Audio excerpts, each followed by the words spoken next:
Welcome to Reiki Banashi, a podcast where we talk about Reiki and Japanese culture in a simple and approachable way.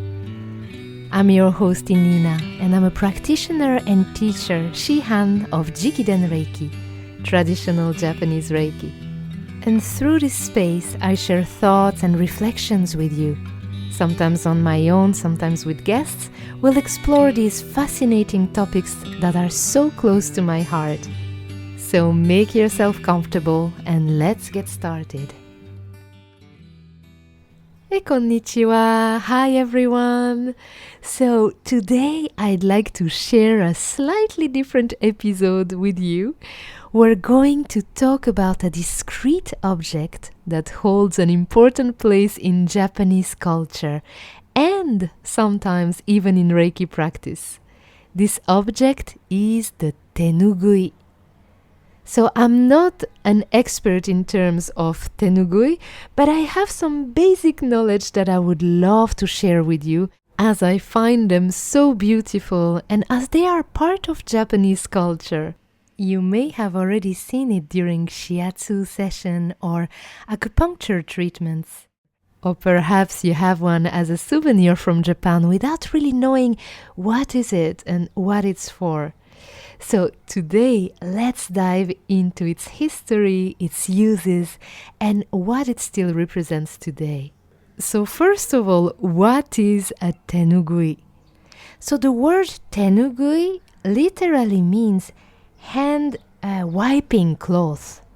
Maybe the word te is familiar to you if you practiced any martial art like karate that means empty hand, or coming back to Reiki, you probably heard about teate ryoho. Teate means using your hands, therapy with your hands.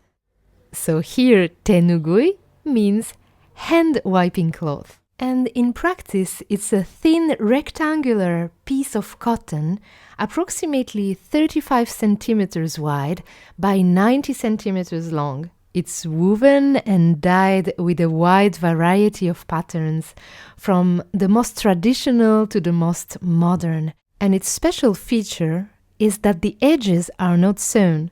And that's not by accident. It allows the fabric to dry faster. And it also prevents moisture from building up. Let me remind you that the weather in Japan can be quite humid. And in the typically practical Japanese spirit, it also allows you to tear off a piece if needed. For example, to improvise a strap or hanao in Japanese on the shoes called geta, those traditional wooden sandals usually with teeth.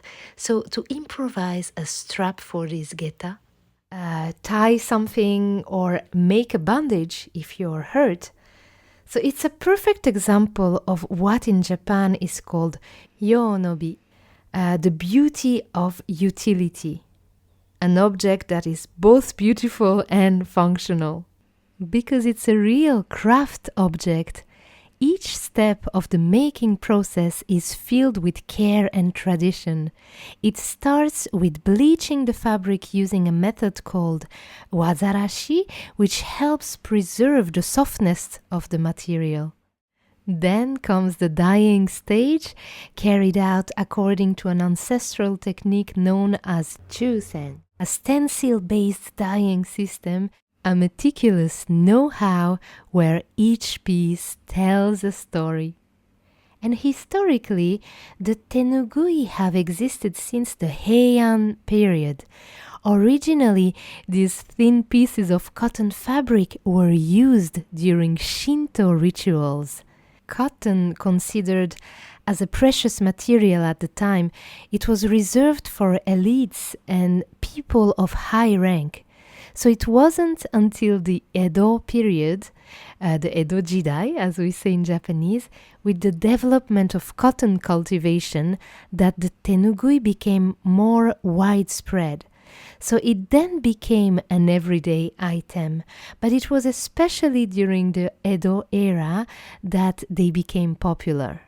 And so they were used for everything: wiping the face or hands, protecting oneself from the sun or wind by tying it around the head, tying object or pack objects. And little by little, this simple cotton cloth will transform, finding multiple, sometimes unexpected uses over time.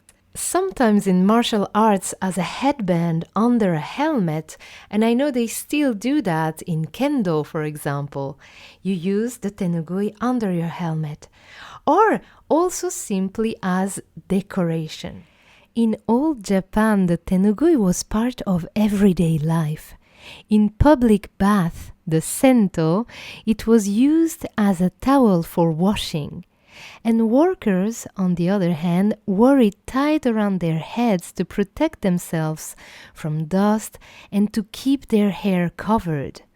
And over time, more modern items gradually replaced it, but some traditions have managed to endure. It's also an object of stage and identity.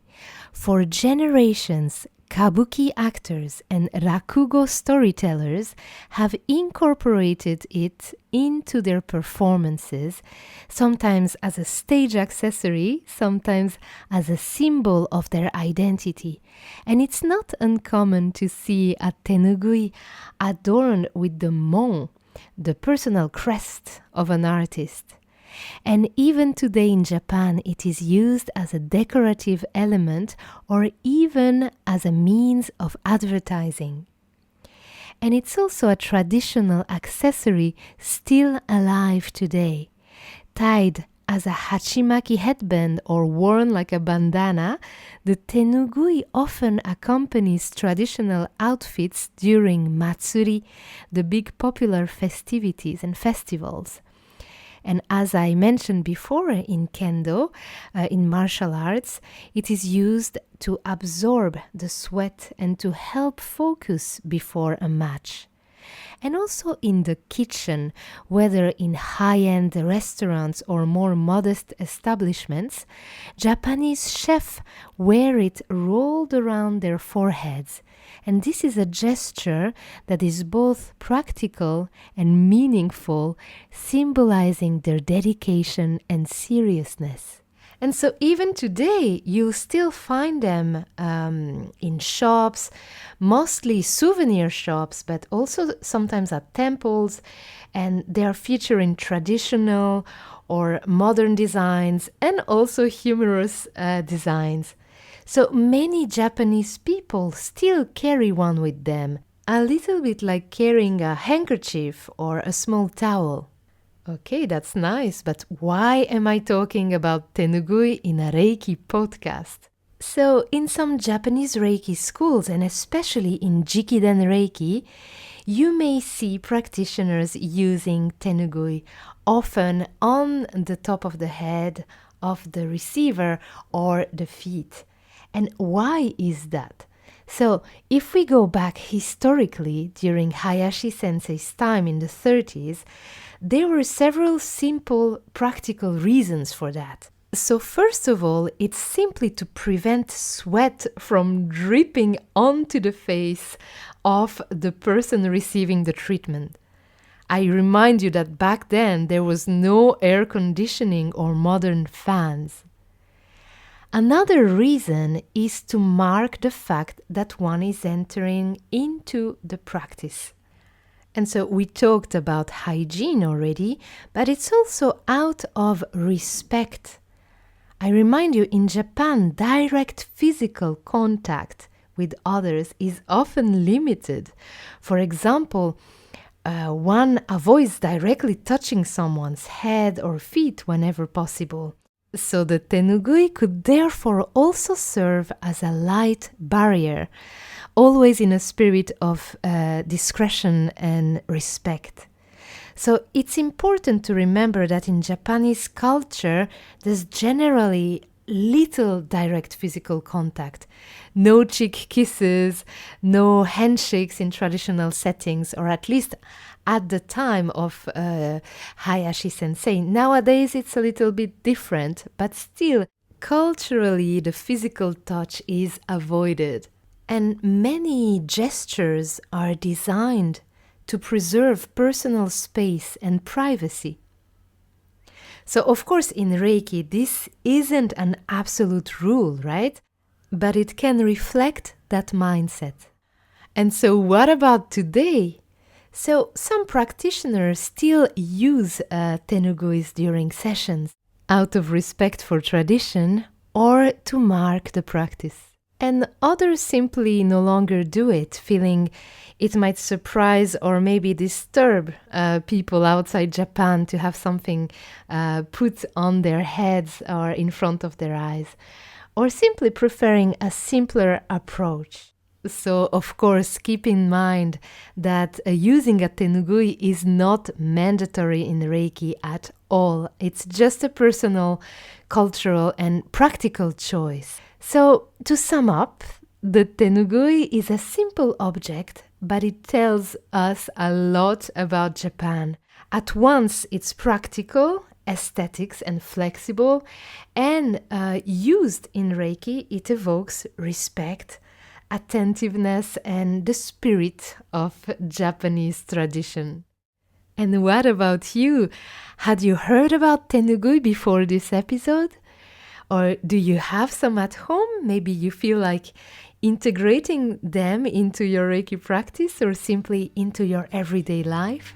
I'd love to hear your feedback in the comments of this episode. Thank you for listening. It's a joy to share these moments with you. If you'd like to keep exploring these topics with me or find out about upcoming workshops, training, or events I'm organizing, you can find me on Instagram or on my website. All the links are in the show notes. I'll see you very soon for another episode, and in the meantime, take care. ありがとうございました。